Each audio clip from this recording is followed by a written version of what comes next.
Today, we have 26 countries that have formally committed themselves to deploying troops as a reassurance force in Ukraine.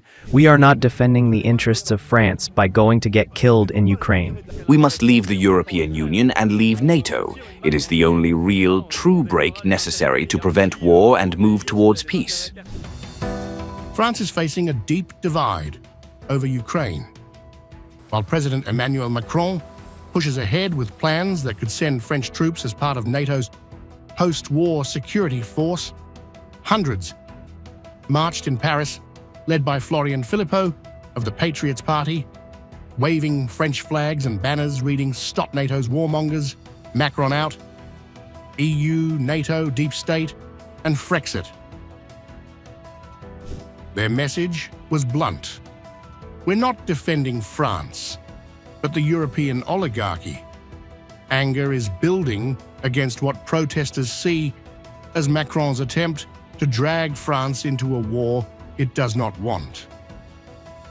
Well, I don't see what French interest we're defending in Ukraine.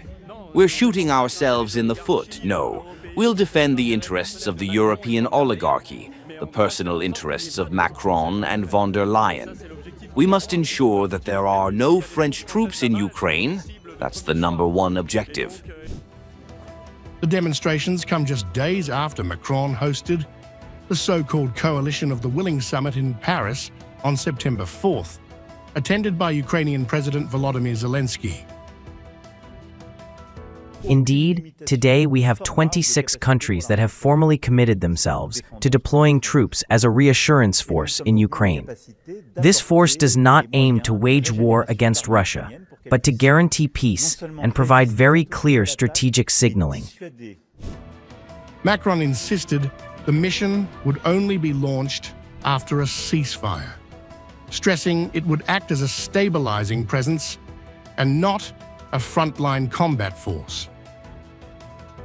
Zelensky hailed the Paris summit as a breakthrough moment, calling the international pledges a vital step in Ukraine's fight for survival. This meeting is needed. This is not a matter of a desire. This is a matter of necessity. I think that today, for the first time in a long time, this is the first such serious concrete step. But Philippot and his supporters reject Macron's framing. They warn that deploying French soldiers risks making them targets, exposing the country to war with Russia. Putin warned that if there are French troops there, they will be prime targets. There is a danger of going to war, and I believe the French would not understand why we should fight a war that has nothing to do with us.